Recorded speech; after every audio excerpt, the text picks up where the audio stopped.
Well, good morning once again, brethren. I didn't know in advance which telecast was going to be played. They normally, when they send out the video cassettes, which we play generally one or two per month of the sermon videos from headquarters. Of course, the others are available to be checked out back there at the table. But along with that, they send a video cassette that normally has about 4 telecasts on there, and we normally play about one a month of one of the telecasts. Since most of us in this area aren't able to get it on television, gives us a chance to keep up with that. And, we have normally about one a month of the telecast. So what that means, of course, is that there are several that are on there. And as I say, I didn't know what telecast was going to be played over here today. I had just scheduled a telecast. But when it started out, I thought, there goes my sermon. You may notice a little overlap, but we will go perhaps a little further into certain things that Mr. Ames talked about or alluded to in the telecast. I think it's interesting. These are the ones we have right now are some of the summer repeats. This was actually done a number of months ago, but it is being aired right around this time. Would you say that the timing on that is pretty good? Folks have their attention on Jerusalem, and Mr. Ames gave some interesting quotes on there. I would assume most of you have been following the news in terms of the peace summit in Camp David. And, of course, I'm sure you're all convinced President Clinton is going to bring peace in the Middle East. I mean, before he leaves office, that's going to be his legacy, you see. He will have brought world peace and established the millennium. Probably not. Don't hold your breath on that account. You see, they can negotiate and even make some hard decisions about a lot of things. But when it comes down to Jerusalem, there's not a whole lot of range to compromise. The Israelis, they said, there's some little villages sort of out suburbs on the east side of Jerusalem that are basically Palestinian villages. If you want part of Jerusalem, I'll tell you what we'll do. We will just extend the city limits, and we will take in some of those little Arab villages out out east of Jerusalem, and we'll just take those into the city limits of Jerusalem, and then we'll give you that part. Well, that's not what they want. They already have that part, and the fact that the Israelis say, we'll call that Jerusalem, and that can be yours, and you can have part of it too. That's not the part they want. They want that part, but they want to draw the line at the 1967 dividing line. One of the things to understand, interestingly, as far as the comparison, there have been comparisons drawn between the Camp David meetings this time and the Camp David meetings of back, almost 3 decades ago, back 2 decades ago anyway, a little over 2 decades ago, late 70s, when the President Jimmy Carter hosted the Prime Minister of Israel, Menachem Begin, and President Sadat of Egypt. And, of course, the situation was a little bit different. Number one, Jerusalem was not the issue. Number two, Begin and Sadat were both very strong leaders, very much in control at home. Prime Minister Begin had a large majority in the Knesset and was in a very strong position to follow through on an agreement that he made. President Sadat pretty well ruled Egypt the way he wanted to and was in a position to do what he wished. Of course, the United States wound up and anteed up what amounted to several $1 billion annually that we have been giving Israel and Egypt ever since that time in payment to them of signing the Camp David Accord. So there was interesting, you see, when they finally agreed on it, part of the agreement was that we would pay between the two countries, I think it amounted to about $4 billion annually that we have been doing, most of it going to Israel, part of it going to Egypt, that they're still getting to this day as their price for having signed it. If you noticed something in the paper the other day, some of the President Clinton's aides were suggesting that it may cost, that if they get an agreement signed this time, it may cost the United States $40 billion. Anyway, you realize one of the things they've been talking about over at the Japanese summit of the 8 industrial nations is can we talk some of them into anteing up and sort of kicking money into the pool to pay off the Arabs and the Jews to get them to sign an agreement. So there is a great deal of pressure building. Yasser Arafat is not in a strong position among the Palestinians. In fact, the overwhelming majority of the Palestinians say that they will not support anything that doesn't give them everything they want. Well, needless to say, Prime Minister Barak is not in a position to give them everything they want, even if he were willing to give them everything they want. He couldn't get the support in Israel. There's no way that they're going to agree to simply redraw the line according to the 1967 boundaries. So they are locked in a situation where they're going around and around. Somebody has compared it to putting 2 scorpions in a bottle. If you've ever done that or seen that, you notice how, they sort of go around and around pointing their tails at one another, seeking to, they sort of do their dance, but it can be a very deadly dance. So there is a pressure that is building over there, and I think one of the things that's going to be interesting that as we watch the results of it will tend to show the extent to which things are going to speed up in Bible prophecy, or the extent to which things may go along at sort of a level pace for a little bit longer. There are many pressures that are building up, and the Middle East is a very focal point of some of these things. And the time is going to come when these events are going to break forth on the world scene in a way that is absolutely unimaginable to the overwhelming majority of people right now. The events that are going to unfold are going to catch the world by shock and by surprise. Now, there is going to come on the world scene a time of great crisis that will produce what most people will view as a solution. Jesus Christ in Luke chapter 21, we often go to Matthew 24, which is a parallel account. Mark 13 is also a parallel account, but let's focus our attention today on the account given in Luke chapter 21. This event occurred a short time prior to the final Passover of Jesus Christ. He was in Jerusalem at the temple just prior to the Passover. And chapter 21 starts out with the story of people putting money in the treasury of the temple, and a certain poor widow who cast in her 2 mites. And Christ observed to the disciples that she had truly given more than they all, because not in let's say the amount, but she had given everything she had. The others never missed it, and she gave. They gave out of their abundance, Christ said. Now, as they were coming through the temple, they noticed this, and Christ commented on it. And then some of them began to speak of the temple as to how it was adorned with goodly stones and gifts. They noticed that they were commenting about how beautiful it was and all of the grandeur.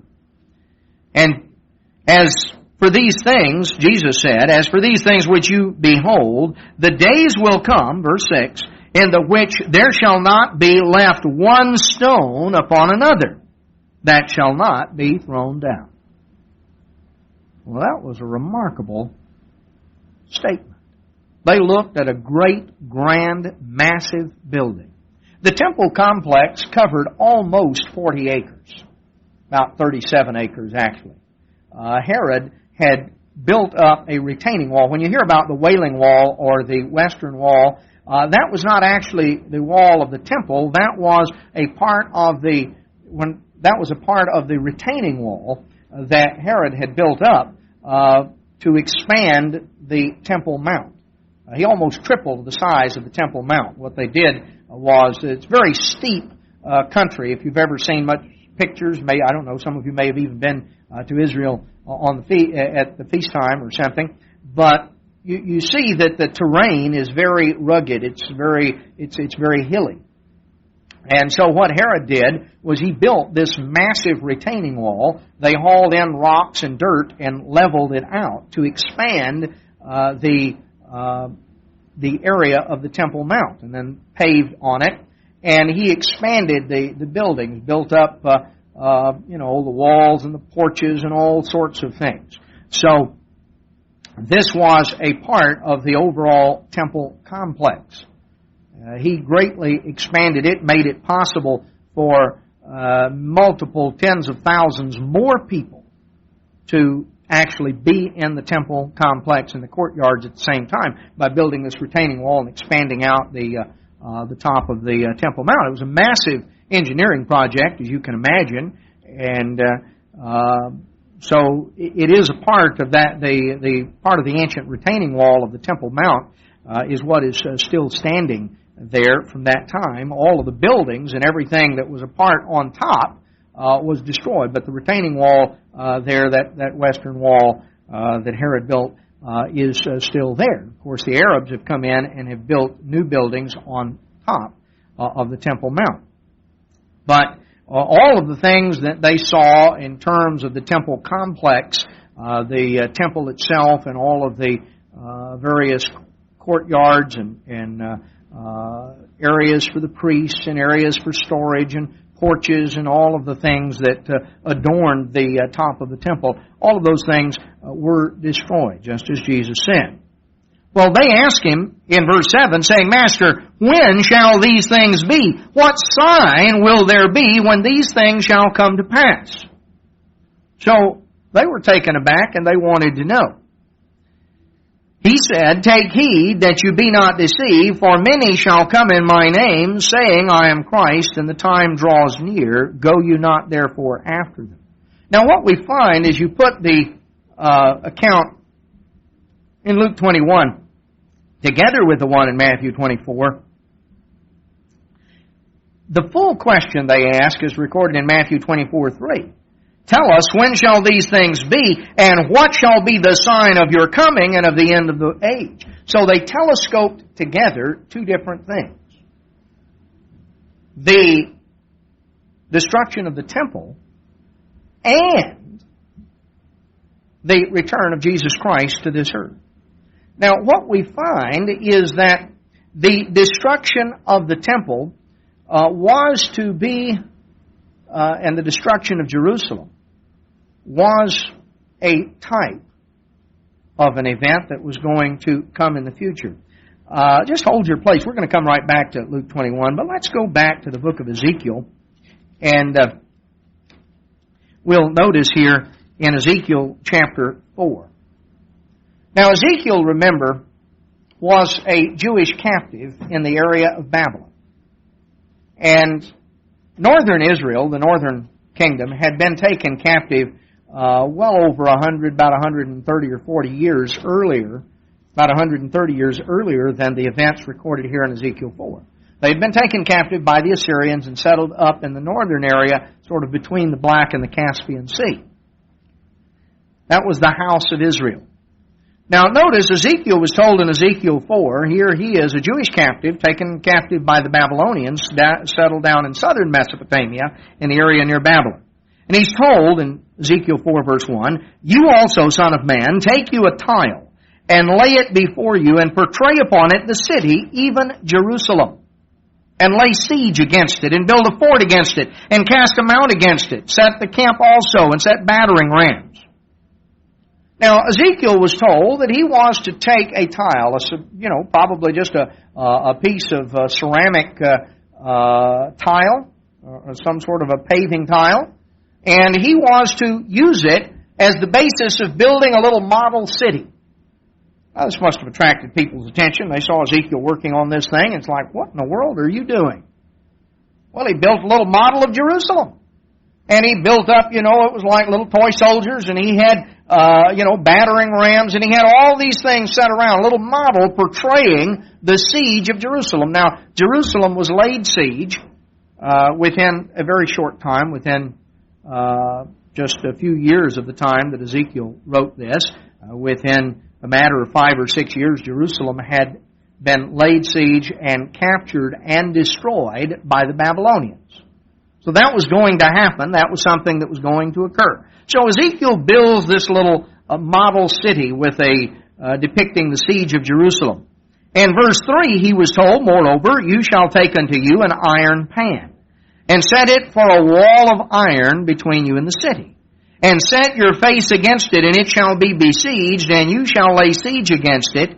This shall be a sign to the house of Israel." This shall be a sign to the house of Israel. So the events that were going to occur in Jerusalem, he depicted the siege of Jerusalem. The siege of Jerusalem was to be a sign. It was a type of something for the house of Israel. The siege of Samaria was not particularly a sign for the house of Israel. The siege of Jerusalem by the Babylonians was in reality a type of the Great Tribulation.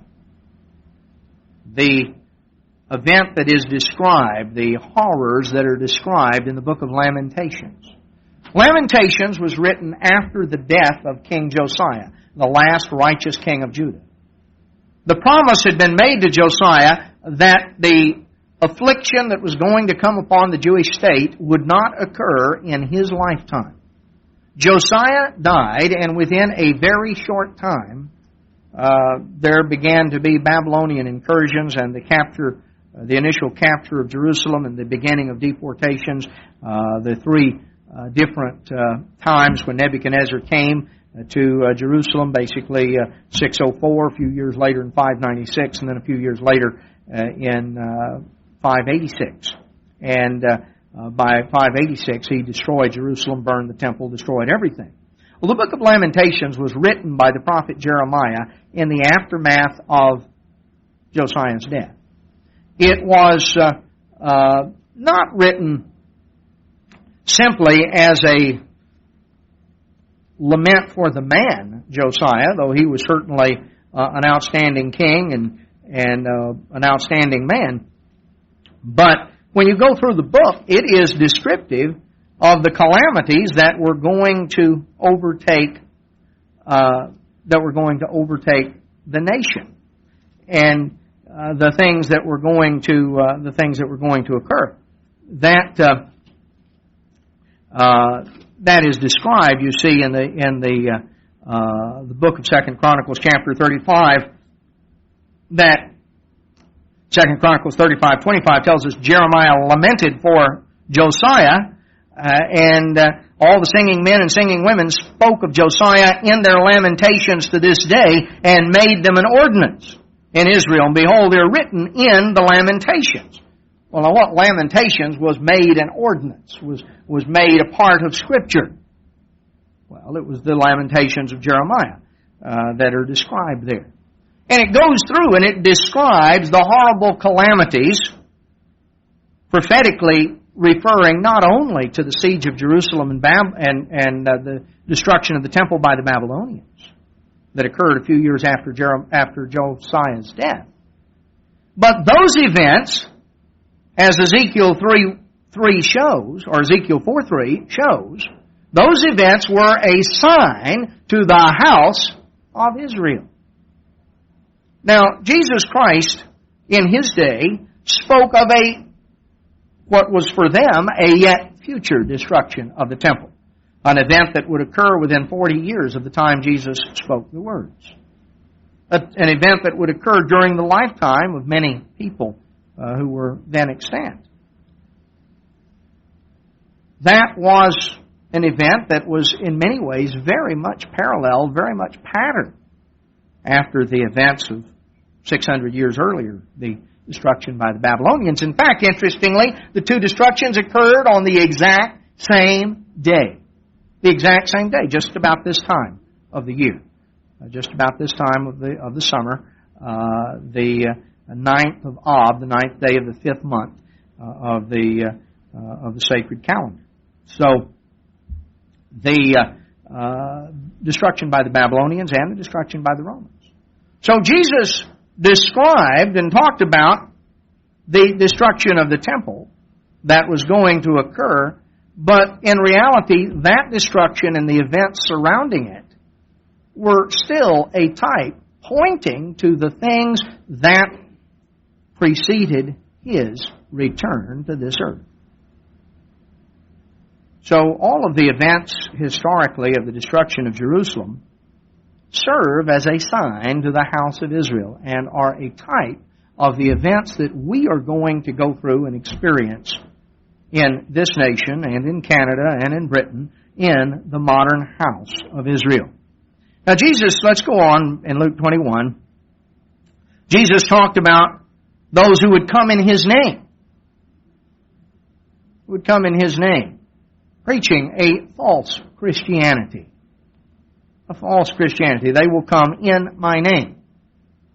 You know, He talks about in Mark 7 and other places about the fact that there would be a number who would say, well, haven't we done all these things in your name?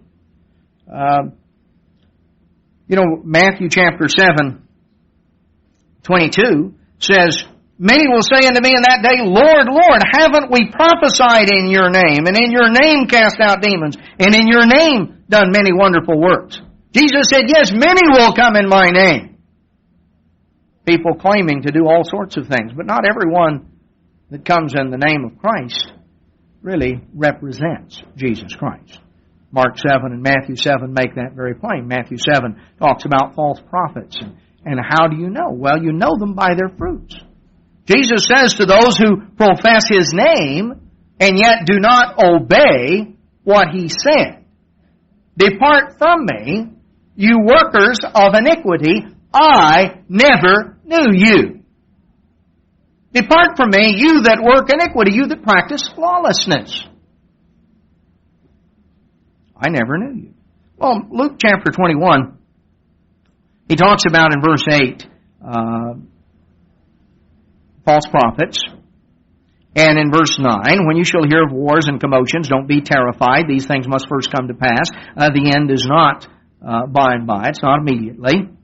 Nation shall rise against nation, kingdom against kingdom. Great earthquakes shall be in different places, famines, pestilences, fearful sights, great signs shall there be from heaven. Before all these, they shall lay their hands on you and persecute you, delivering you up to the synagogues and into prisons, being brought before kings and rulers for my name's sake. Now, as he describes the events in verse 11, he describes various things, including famine and disease epidemics, and then he describes great signs, sights and signs in the heavens. Now, if you go back to Revelation 6 and Matthew 24, we get the time sequence laid out a little more detailed in that the heavenly signs are the sixth seal. Matthew 24 tells us that immediately after the tribulation of those days, there will be signs in the heavens. And that's in Matthew 24:29. Immediately after the tribulation of those days shall the sun be darkened, the moon shall not give her light, stars fall from heaven. Revelation 6, and going through the seals that are opened one by one, shows that the fifth seal is religious persecution, and the sixth seal is the heavenly signs. So that's why Luke 21, as he goes through and just describes various of these calamities, and then says in verse 12, before all these, they will lay hands on you. In other words, certain of these things will have occurred in terms of the false prophets and the wars and the famine and disease, but prior to the heavenly signs, persecution will take place. It describes a religious persecution when Christ said, delivering you up to the synagogues. In other words, to the guardians of the official religion. So it's religious persecution. And it talks about imprisonment. It talks about the civil rulers getting involved. And Christ said, it shall turn to you for a testimony. You will have opportunity to bear record of me, bear witness of me and my message when that time occurs. So don't worry about it. Don't worry about what you're going to say. I will inspire you at that moment. He talks about in verse 16, people being betrayed by family members and by friends. People turning on one another. Talks about that sort of thing. Horrible descriptions of what will occur. You go back and you read history and you find out this sort of thing has happened over and over. It will happen to those who are not close to God and are not walking with God. You get under a lot of stress and pressure and duress, and unless you're really drawing on God's strength, you can wind up and do some things you don't think you would do. You know, Matthew 24 talks about many being offended and hating one another. People getting upset with one another and then turning hostile, being prepared to betray one another. But he says, don't worry about it. Verse 18, there shall not a hair of your head perish. In your patience possess you your souls. Do what you're supposed to do and trust God. He'll take care of you. Verse 20, when you shall see Jerusalem compassed with armies, then know that the desolation thereof is near. Now, let me ask you a question. What is going to be unique about Jerusalem being compassed with armies at that time? Jerusalem has been compassed with armies many times. Been compassed with all sorts of armies. Mr. Ames in the telecast alluded to when the Turks captured it from the Egyptians and the British captured it from the Turks. And, of course, the Jews and the Arabs fought there in 48 and 67. And Jerusalem, in both of those occasions, was surrounded by armies, Jew and Arab.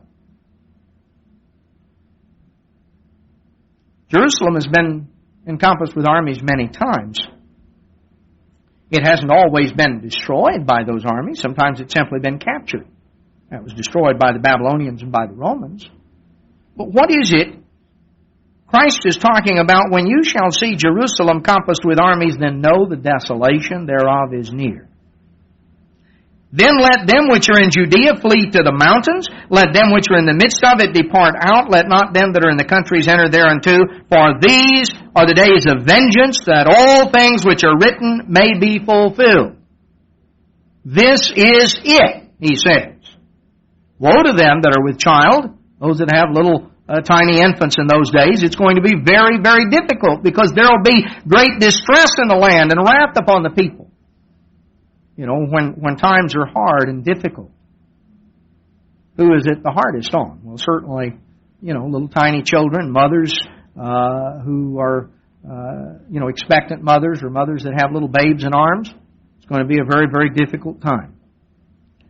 Verse 24, they will fall by the edge of the sword, be led away captive into all nations, and Jerusalem will be trodden down of the Gentiles until the times of the Gentiles be fulfilled. And there shall be signs in the sun and the moon and the stars, the earth, distress of nations with perplexity, the sea and the waves roaring, men's heart failing them for fear, for looking after those things which are coming on the earth. The powers of the heaven shall be shaken. Then shall they see the Son of Man coming in a cloud with power and great glory. So, we're looking at a series of events that culminates with the return of Jesus Christ. Now let's understand a little more fully. Let's go back to the book of Daniel.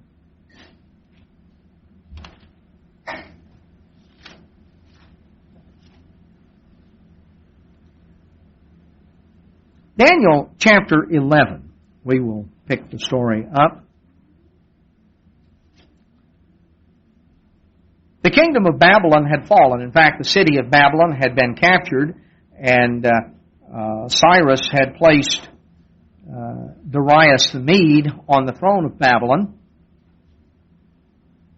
And Cyrus had taken his army and gone elsewhere, and Darius the Mede ruled as king in Babylon for a couple of years. And Daniel, of course, had really been sort of retired before that point. He was sent for by Belshazzar, who was the last of the Babylonian kings. You remember the very night that began the Feast of Trumpets, actually. Daniel was summoned by Belshazzar, and he interpreted for him the handwriting on the wall. And that very night, Belshazzar was slain, and the city of Babylon fell to the Medes and the Persians. Well, Daniel, in that sense, was sort of brought back out of semi-retirement. He was in his 80s, and so in the last year of Darius, in the first year of Darius the Mede, chapter 11, verse 1, I stood up to confirm and to strengthen him. So Daniel was there to try to help. And now we find that this is a continuation of some of the events that are described in Daniel chapter 10, that there is an angel. Gabriel is actually speaking to Daniel, and this is described when he sees the angel that's talking to him, and the angel tells him in Daniel 11 verse 2. You have to go back to Daniel 10 to pick up the context. Now I will show you the truth. Behold, there shall stand up yet 3 kings in Persia, and the 4th shall be far richer than they all. And by his strength, through his riches, he shall stir up all against the realm of Greece. Now that 4th king refers to Xerxes, who was a very mighty and powerful king that sought to launch an invasion of Greece. Put together an army of 1,000,000 men to invade Greece, and they were turned back. And that, of course, really stirred up enmity in terms of the Greeks against the Persians. And so verse 3, a mighty king shall stand up and shall rule with great dominion and do according to his will. And when he shall stand up, his kingdom shall be broken and shall be divided toward the 4 winds of heaven and not to his posterity. Now this mighty king that was to stand up was Alexander the Great, the king who united the Greeks and invaded and conquered the Persian army, the Persian Empire. That story is given in more detail in Daniel chapter 8, where it talks about the goat with the 2 horns, which represented the kings of Media and Persia, we're told in Daniel 8:20, and the rough goat being the king of Greece, Daniel 8:21, and it was broken, verse 22, and 4 kingdoms stood up out of the nation, but not in his power. And in the latter time of their kingdom, when the transgressors are come to the full, a king of fierce countenance, understanding dark sentences, shall stand up.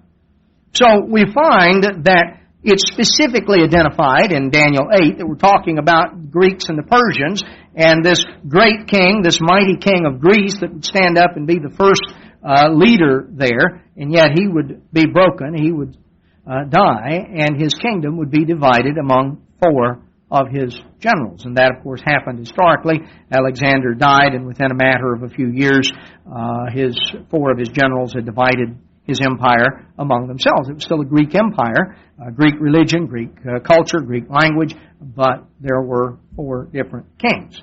There are 2 of those kings that are primarily commented on here in Daniel 11, because there were really only 2 of these 4 successors who continued to interact with Jerusalem and the land of Judea. And that was the Seleucid kingdom north of Jerusalem and the Ptolemaic kingdom south of Jerusalem. And so throughout the rest of Daniel 11, the term the king of the north and the king of the south are used. So it describes, as we begin to go through Daniel 11, a very detailed prophecy of the interaction historically between the Seleucids of the south and the Ptolemies of the south and the Seleucids of the north. And I'm not going to go through all the historical details, but most of the commentaries are fairly good because the details are given so clearly here in Daniel 11. Most of the commentaries will sort of take you down through the events and the marriages and the battles here that occurred anciently. But as you begin to get on down here in Daniel chapter 11, we begin to focus on an individual who is a type of an end-time ruler, because Daniel 11 makes a transition when you get to Daniel chapter 11 and verse 35, it brings us down even to the time of the end. And from Daniel 11:35 on down through the close of the book of Daniel, the focus is on the end time. But there were events that occurred earlier that were types of end time events. This particular king, described in Daniel 11:21, in his estate shall stand up a vile person, to whom they shall not give the honor of the kingdom, but he shall come in peaceably and obtain the kingdom by flatteries. And it talks about, with the arms of a flood shall they be overflown from before him, and shall be broken, yea, also the prince of the covenant. And after the league made with him, he shall work deceitfully, for he shall come up and shall become strong with a small people. Now, here we get into something we're going to see directly ties into the events of Luke 21. It talks about this individual who comes to power, described as a vile person, someone who yet comes in peaceably and obtains the kingdom by flatteries. That is a description of this end-time civil, military, political ruler. An individual who in reality is going to be a very contemptible individual. And yet he will come in not by staging a military coup, but rather he will come in peaceably. He will obtain the kingdom by flatteries. It's interesting. There is certainly a parallel if you go back and read about Adolf Hitler, who was a vile person in many, many ways. Yet he came in peaceably and obtained the kingdom by flattery. He came to power there in Germany with a small group. Came in and he went through the political process, and he was wheeling and dealing and compromising and making promises, and was very, very clever. Very, very clever. Just because an individual is morally decadent and corrupt does not mean that they're not highly intelligent and highly capable. In fact, unfortunately, some of the most intelligent and capable men who have lived on this planet have also been very morally corrupt. And that is a very bad combination. You know, you think about it, wouldn't you rather deal with a dumb crook than a smart one? That's not a good combination, you know, intelligence and corruption. Well, let me show you back here in Daniel 8, where we were looking. Daniel 8, verse 23. In the latter time of their kingdom, when the transgressors are come to the full, a king of fierce countenance and understanding dark sentences shall stand up. This understanding dark sentences is a reference to the occult, to an individual who will, in reality, be sort of in communion with evil spirits, an individual who is actually practicing that sort of thing. His power shall be mighty, verse 24, but not by his own power. No, you know, if you go back to Revelation, we're told that the real power is the dragon, Satan the devil. That's the real power. So it's not just his human intelligence, it's not just his capacity, his ability, what he's able to put together on a human level. There is going to be on a spirit level. He will destroy wonderfully and prosper in practice, and shall destroy the mighty and the holy people. And through his policy also, he shall cause craft to prosper in his hand. He shall magnify himself in his heart, and by peace or by prosperity shall destroy many. He shall also stand up against the prince of princes, but shall be broken without hand. Now this, in Daniel 8, starts out talking about Antiochus Epiphanes, who was the literal fulfillment of this king of fierce countenance, this vile individual who obtained the kingdom by flatteries. But clearly, Daniel 8 goes beyond that, because it comes on down, it goes beyond Antiochus, it comes on down to this individual who will ultimately stand up against the Prince of Princes, against Jesus Christ, and will be broken without hand. In other words, will be destroyed, but not by human power. So, we have here in the book of Daniel, Daniel starts out with the events of his day, brings them on down to an event that occurred well beyond his time,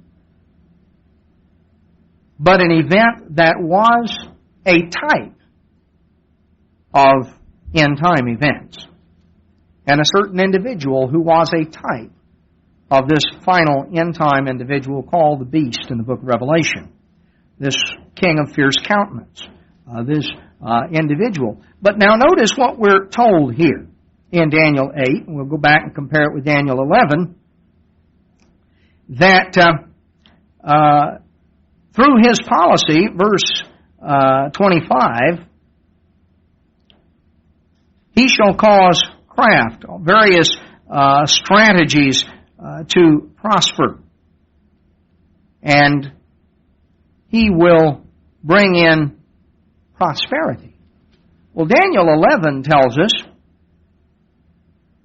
that this individual, after Daniel 11:21, after he has obtained the kingdom by flatteries, he will come in a powerful way, and it talks about people being broken and the prince of the covenant, verse 22.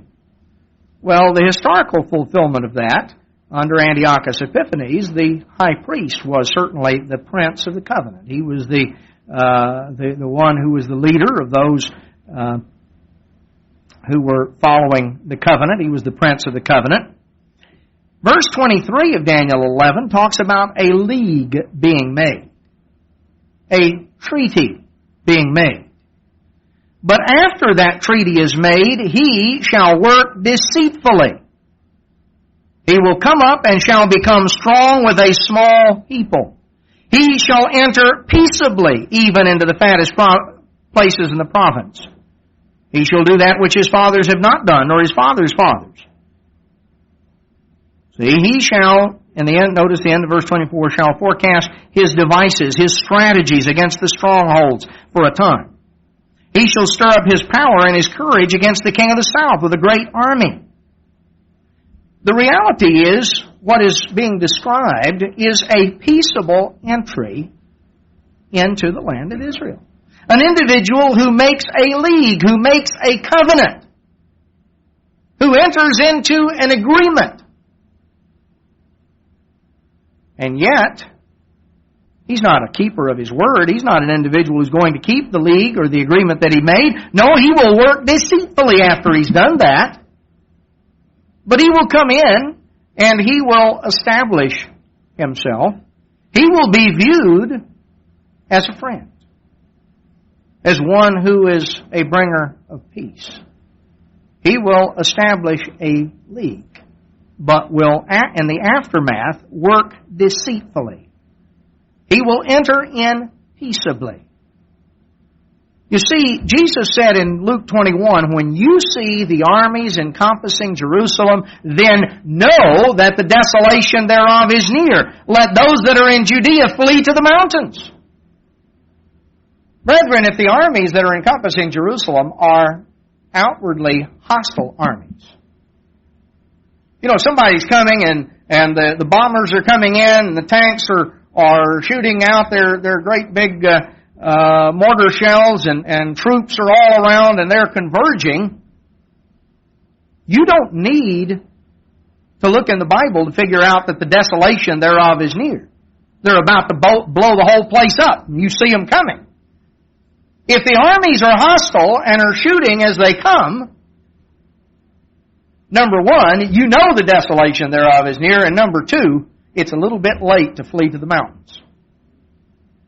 You know, if you are in a city that is under siege, and you look up and say, you know, I think it's about time for me to leave. I'll see you guys later. I'm heading to the mountains.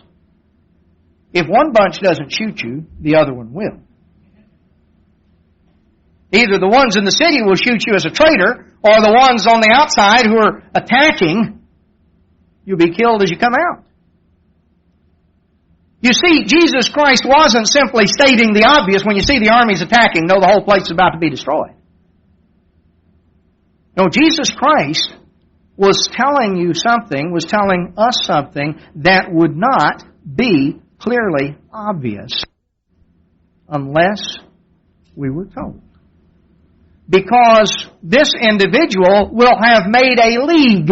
He will have made an agreement. He will have come in peaceably. His troops are going to be peacekeeping troops. But they're not going to keep the peace for very long. Jesus said, you know, when this comes about, you had better know that the desolation thereof is near. And you had better flee to the mountains. Because if you don't, I mean, this is the unspoken implication, if you don't, you're going to find yourself trapped and it's going to be too late to get out. You have to leave in a time of peace. Because once all the calamities are taking place, it's too late. You're in a state of siege. There is destruction that is coming about. Now, notice here in Daniel, Jesus said in Luke 21, when you see these things, the armies encompassing Jerusalem, know that the desolation thereof is near. Now, as we come on down, let's notice here in Daniel chapter 11. Daniel chapter 11 refers to this individual, of whom Antiochus Epiphanes was a type. Daniel 11:31, arms shall stand on his part, and they shall pollute the sanctuary of strength, and shall take away the daily sacrifice, and shall place the abomination that makes desolate. So he describes the daily sacrifice being stopped, and the abomination that makes desolate being placed. The abomination was something that was placed. Anciently, we know what happened. Antiochus Epiphanes not only stopped the daily sacrifices, but he placed a statue in the temple in Jerusalem, a statue of Jupiter Olympus. And this statue was set up, and the temple was, in that sense, rededicated to Jupiter. You know, it's interesting that there is a similar statue that was carved somewhere in the neighborhood of at least 2,000 years ago, a statue of Jupiter Olympus that is still extant and used in a very prominent religious place in the world today. Now, they don't call the statue Jupiter Olympus, but that's who it was originally made of. It was worshipped as a statue of Jupiter Olympus. It was worshipped as the representation of Jupiter in Rome for centuries. But then you see Emperor Constantine got a new religion. And he didn't worship Jupiter anymore. And so they took this great statue of Jupiter that had sat there in the temple in Rome, this great ebony statue with a scepter in its hand. And when Constantine built a palace for the Bishop of Rome, they took that statue and they cut the scepter out of his hand and replaced it with a ring of keys. And they set the statue up there in the palace of the Bishop of Rome, and they, sprinkled a little water on it and gave it a new name. You're not Jupiter Olympus anymore, now you're St. Peter. And to this day, you can go to Rome, and you can see that great statue, which was carved over 2,000 years ago as a statue of Jupiter Olympus. It's still there.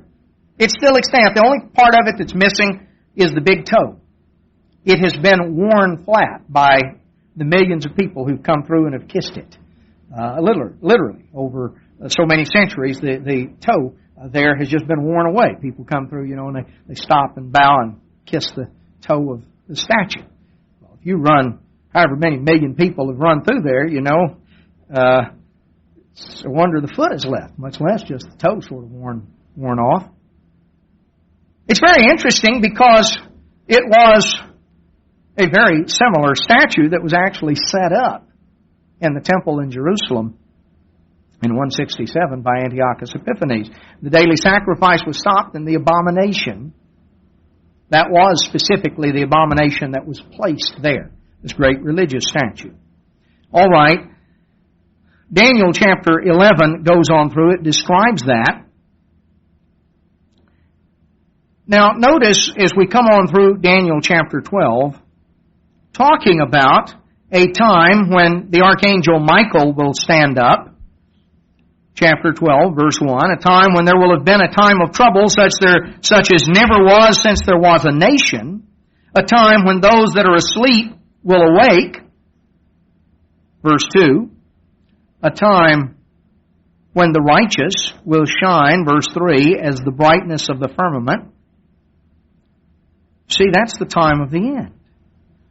On down in Daniel chapter 12 and verse 11, Daniel is told, from the time that the daily sacrifice shall be taken away, and the abomination that makes desolate set up, there shall be 1,290 days. Blessed is he that waits and comes to the 1,335 days, but go you your way till the end be, you shall rest and stand in your lot at the end of the days. Now, he just got through talking in verse 11 and verse 12 about two periods of days, 1,290 days, and then a period that's a month and a half longer, 1,335 days. Daniel was told that he would die. He would rest. He would lie in the ground. He would sleep in the dust until the end. And then he would stand in his lot, his portion. Daniel, in other words, would die, and he would be resurrected and receive his reward. When would he be resurrected? At the end of the days. Now, he just got through talking about two different periods of days. In other words, if you have two periods of days and they don't totally overlap, one's longer than the other. One's 45 days longer than the other. Well, they could start at the same time and end at different times, or they could end at the same time and start at different times. Based on Daniel 12:13, we would recognize that the days stop at the same time, at the time of the resurrection, the time when Daniel will stand in his lot, the time when he will awake, as it is described here in Daniel chapter 12. 1,290 days, just over 3.5 years before the time of the resurrection, the time of the return of Jesus Christ. We're told in verse 11 that the daily sacrifice will be taken away and the abomination that makes desolate set up. Now, if you come back to Matthew 24, Jesus is speaking. We've already gone through the parallel account in Luke 21. But notice, as Christ is here talking about let's pick it up in verse 14. Matthew 24:14. This gospel of the kingdom shall be preached in all the world for a witness unto all nations, then shall the end come. When you therefore shall see the abomination of desolation spoken of by Daniel the prophet. Oh, so what we read back in Daniel was not all over with. It was not just a matter of ancient history that occurred in the days of Antiochus Epiphanes. Jesus Christ is speaking, 200 years after the days of Antiochus. And He says, when you see the abomination of desolation spoken of by Daniel the prophet stand in the holy place, whoso reads, let him understand, then let them which be in Judea flee to the mountains. Let him that's on the housetop not come down. You need to pray that your flight be not in winter nor on the Sabbath. Verse 21, for then shall be great tribulation. You see, this is the event that will occur that will bring about great tribulation. The tribulation will occur in the aftermath of the sacrifices being stopped and the abomination being set up. These events that are described talk about the things that are going to come about. Now, Luke tells us in Luke 21 that these things are occurring, and he tells us, coming on down in Luke 21:34, take heed to yourselves, lest at any time your heart be overcharged with surfeiting and drunkenness and cares of this life, so that day come upon you unawares. For as a snare shall it come on all them that dwell on the face of the whole earth. Watch you therefore and pray always, that you may be accounted worthy to escape all these things that shall come to pass, and to stand before the Son of Man. Jesus Christ said it was possible to escape. He told them in verse 20, when you see Jerusalem encompassed with armies, know that the desolation thereof is near. You see, first come the armies. Then comes the cessation of daily sacrifices. Then comes the abomination. Then comes the desolation of Jerusalem. It describes it in Zechariah 14, and it talks about the city is taken, and half the city is taken for is sent forth into captivity. See, in Zechariah 14, the city is taken, describes in Zechariah 14:2.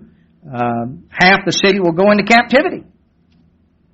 So here is an event that is described. See, it talks about how that Jerusalem will be trodden down of the Gentiles, Luke 21:24, till the times of the Gentiles be fulfilled.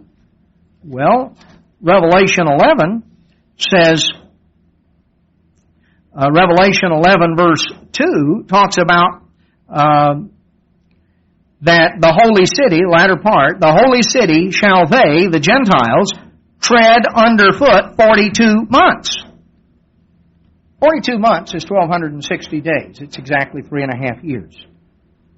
What we see is you put the time sequence together is a series of events. Jerusalem will be trodden down of the Gentiles until the times of the Gentiles are fulfilled. That will culminate at the return of Christ. The times of the Gentiles will be the 42 months, 1,260 days that they will have total control. That will be the time period during which the two witnesses are prophesying in Jerusalem. It will be a time of great, intense pressure and persecution.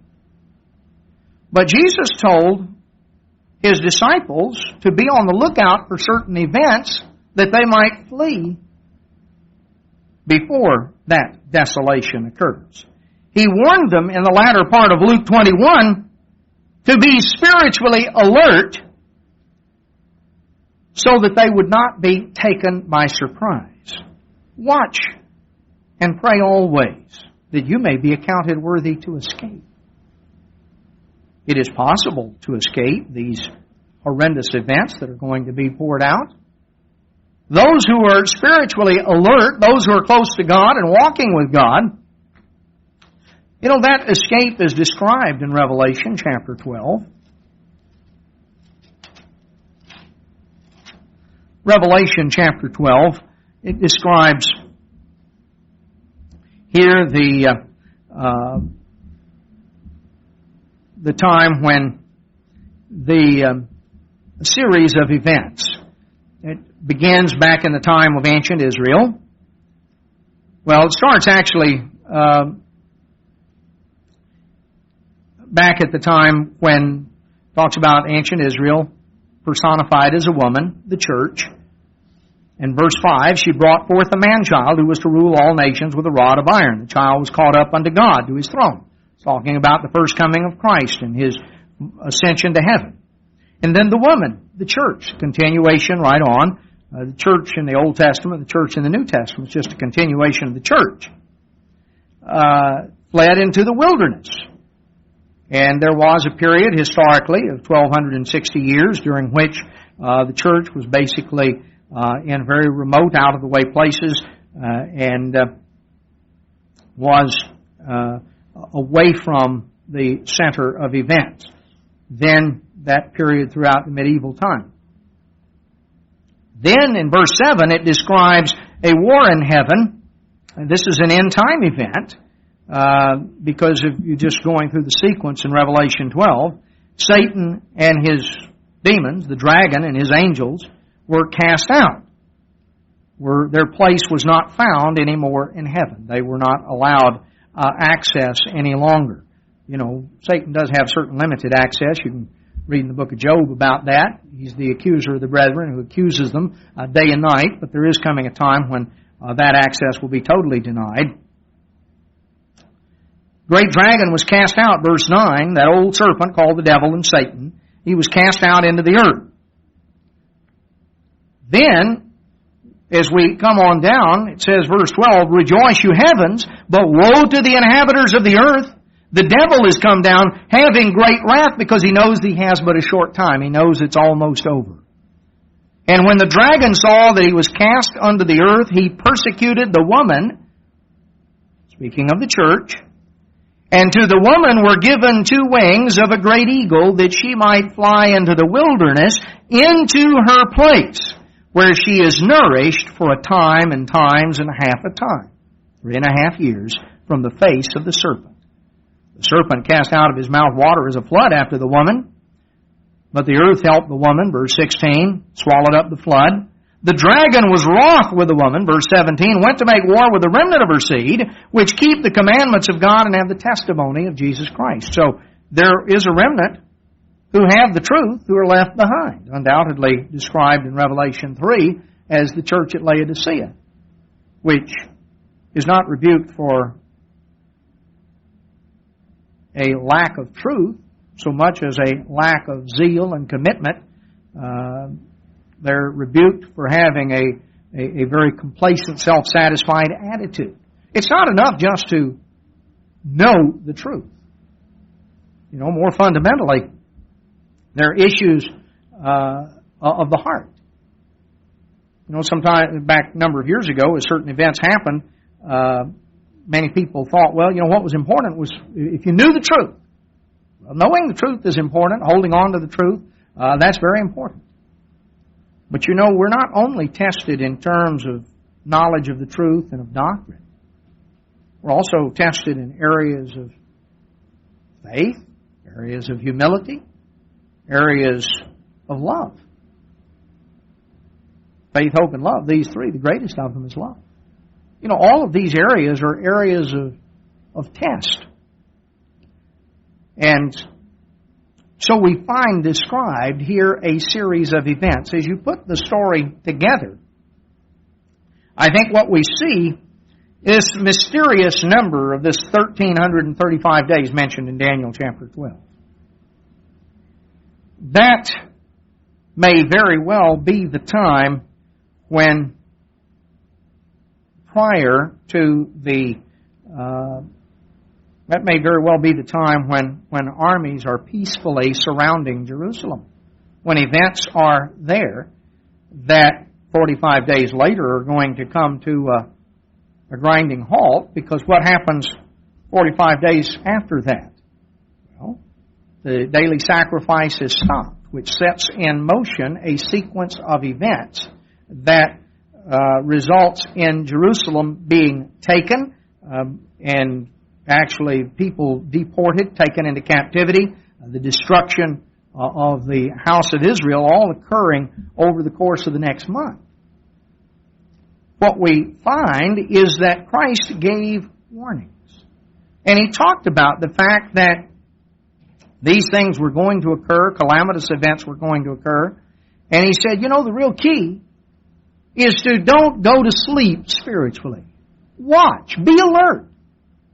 It doesn't mean just to, I think sometimes we have sort of thought, watch. That means you ought to keep up with the news. Well, the word means to be awake, to be alert, to be on the lookout. Certainly it includes, it's good to be aware of what's happening in the world around us as prophecy unfolds. But if you're not alert to yourself and your relationship with God, watching world news, why there folks work for CNN, that's their job. That's what they do day in and day out, but they're not going to be protected by God, and they're not going to understand what's happening then any more than they understood what was happening back in 1989 when the whole map of Europe changed with the collapse of the communist governments in Eastern Europe. No, we're to watch and to pray, to be alert, to be on the lookout. Jesus Christ talks about this time of calamity, about the time of people being very fearful, verse 26. But notice what He says in verse 28. When these things begin to come to pass, then look up and lift up your heads, for your redemption draws near. The future is not something to be frightened of. Christ said that it was possible to be protected, to be spared. These end-time events are going to pour out. There's a lot more. We can't go into all of it here in the sermon. But Christ said, when you see these things beginning to come to pass, that's not the time to get frightened and scared and go hide in the corner. Look up and lift up your heads. Your redemption draws near. Understand, this age is drawing to a close, and a new, far greater, far better age, the time of the kingdom of God, is at hand. As we see these events unfolding in the world around us, we ought to take note. But all the more, we ought to spiritually draw close to God, to lift up our heads, to look and recognize our redemption draws near.